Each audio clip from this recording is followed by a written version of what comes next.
Hi, my name's Chris Oliver and I'm Chief Executive at Lancashire and South Cumbria Foundation Trust. Welcome to my podcast.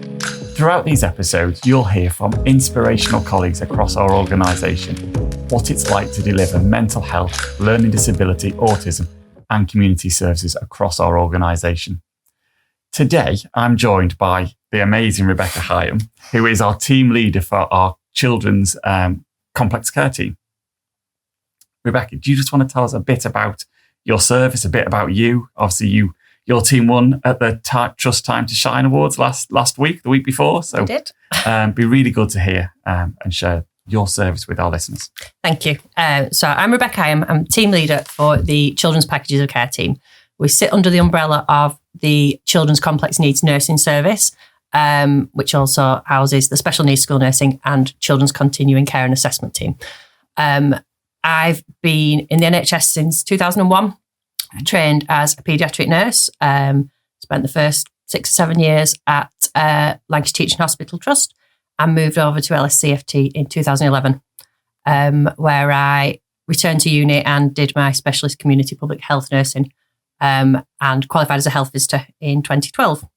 So I stayed in health visiting till 2019 and moved into safeguarding in 2019, obviously still LSCFT.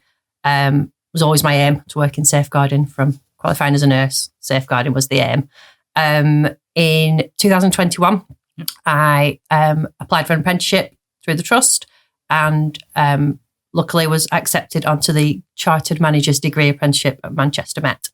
A year in, sort of acknowledged I needed some management experience if I was going to move on and came across CPOC. And moved over just over 13 months ago into team leader role.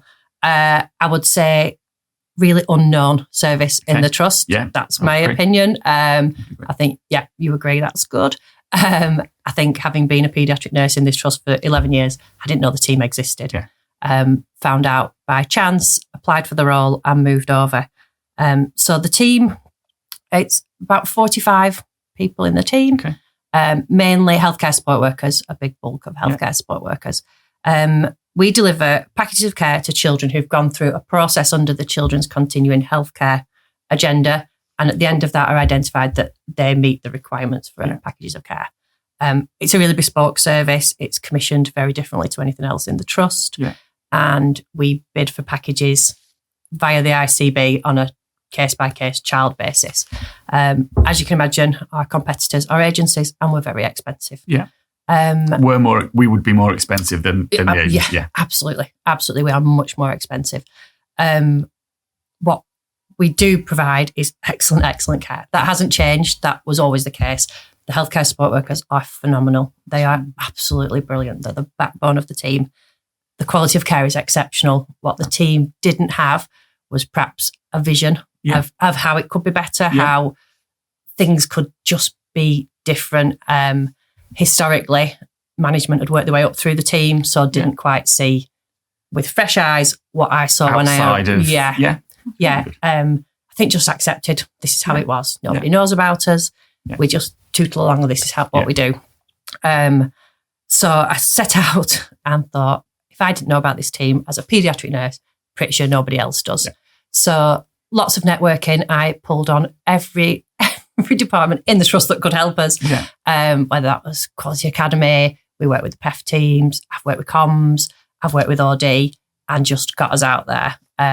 Never wavered with what we deliver. We deliver the best care to those children, but nothing else was perhaps right.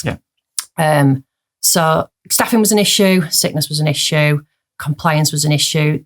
The team doesn't fit within the trust's requirements. So everything became a little bit tick boxy because we don't see these staff. They don't work in-house. They don't come into the office.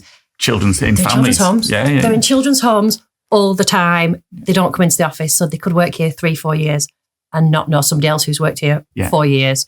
So addressed the team working to start with, pulled together.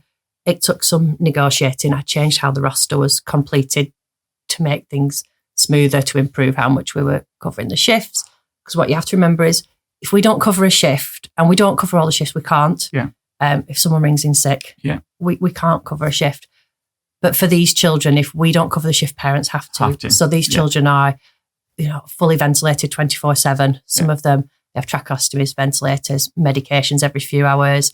They can't be left. Yeah. So if we don't cover a shift, parents stay up all night to watch that child. Then how do they go to work the next day? Function as a family unit. Absolutely. Yeah. And that's what we're there for. These children's conditions, most of the time, are not going to get better. This is chronic, life-limiting, life-changing conditions that this will be life. So it's really important that we cover as many shifts as we can, because that's the only time parents get a break. So by addressing the team working, I had to look at the roster. What we do now is we bring in half the healthcare support worker team one day and the other half another day every single month.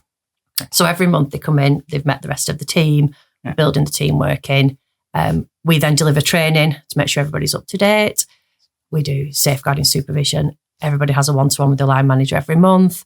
So we're doing what the trust need, but it's really meaningful. But a way that suits the team. Yeah. Not dragging them in after a night shift for a team meeting at 8:30 is not acceptable.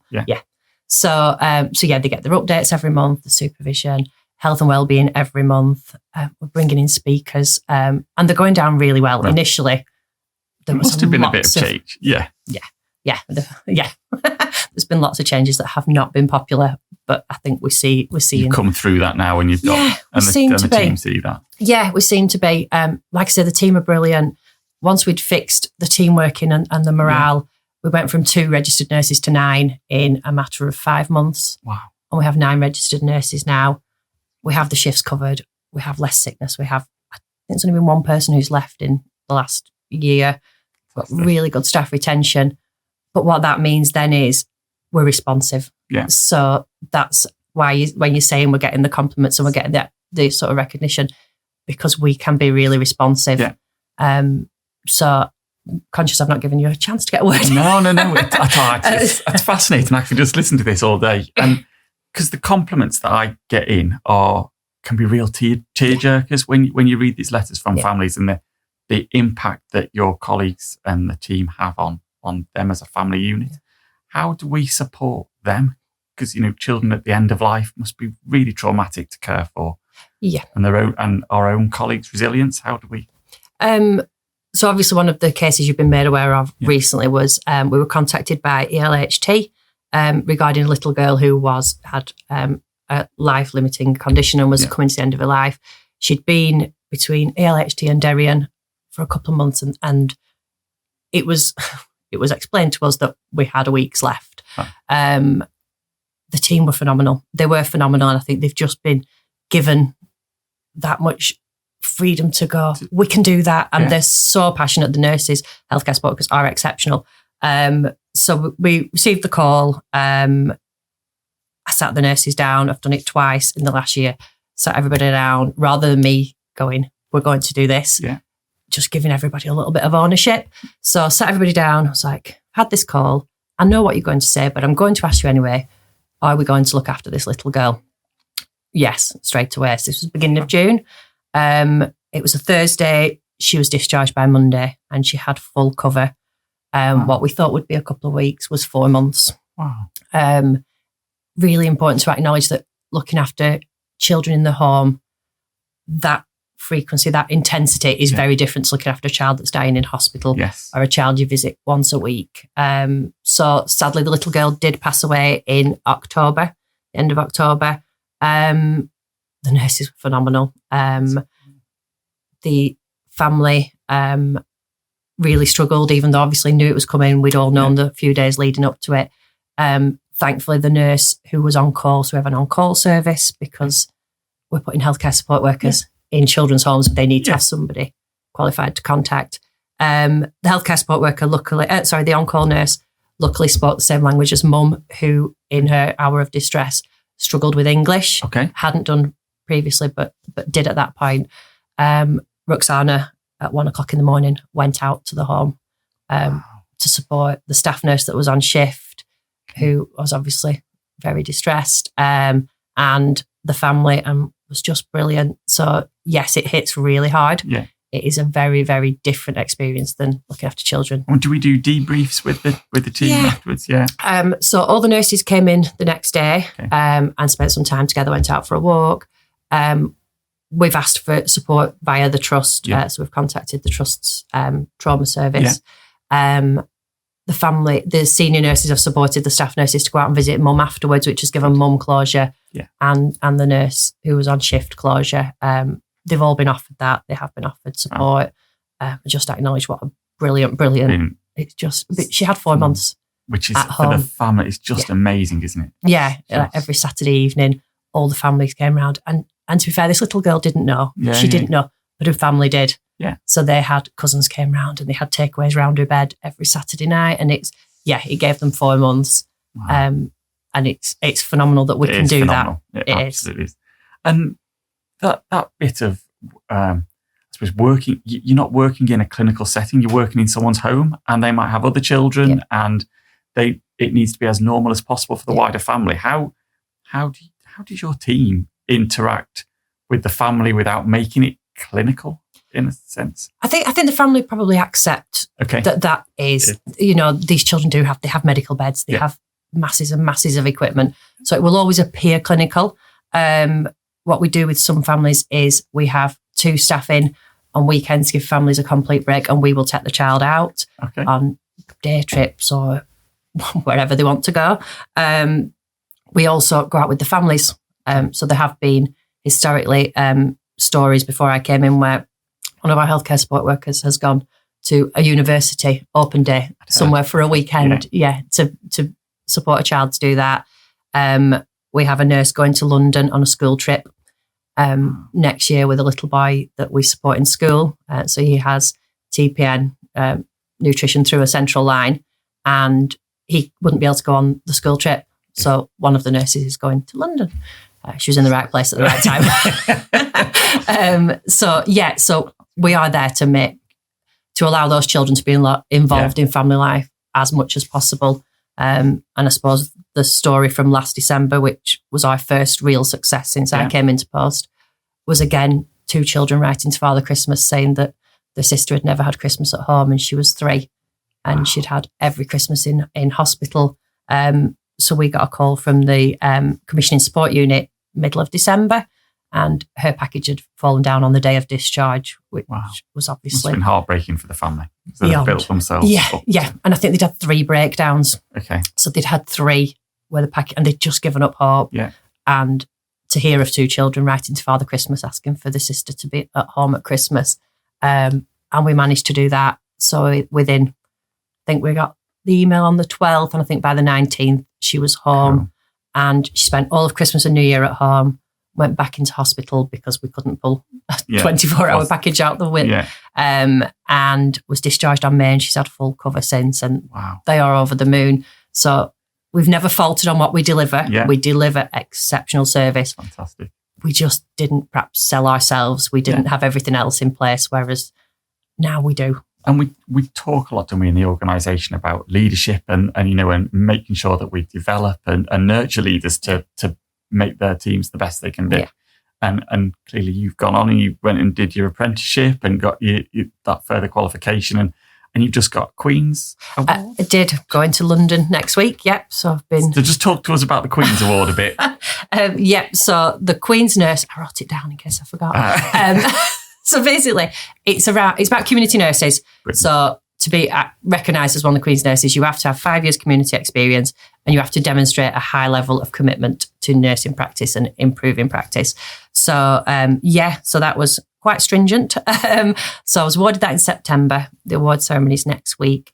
And I'm hoping it opens up a network of perhaps there's other people who are leading bespoke services that don't fit moulds, that need different angles of things and different ways of exploring things. Super proud. Yeah. It's fantastic. And I suppose what would your aspirations be for the service, for yourself? Where do you see it going in the future? That's a difficult one. I think this is, with the right backing, I think it's unstoppable. Yeah. And I think children should have our service. I think all children should have our service. The ICB are really keen on CPOC at the moment. Yeah. So obviously they hear the good news stories. Yeah. They now know that every time something goes wrong, they come to us. Yeah. We pull it out of the bag. We're quite restricted. We're based in Burnley. No clue why. It's but you cover furthest the whole east, of Lancashire and South Cumbria, or the whole of Lancashire. It comes through Lancashire ICB. Yeah. Blackpool is slightly different, but we do have one just verging onto Blackpool.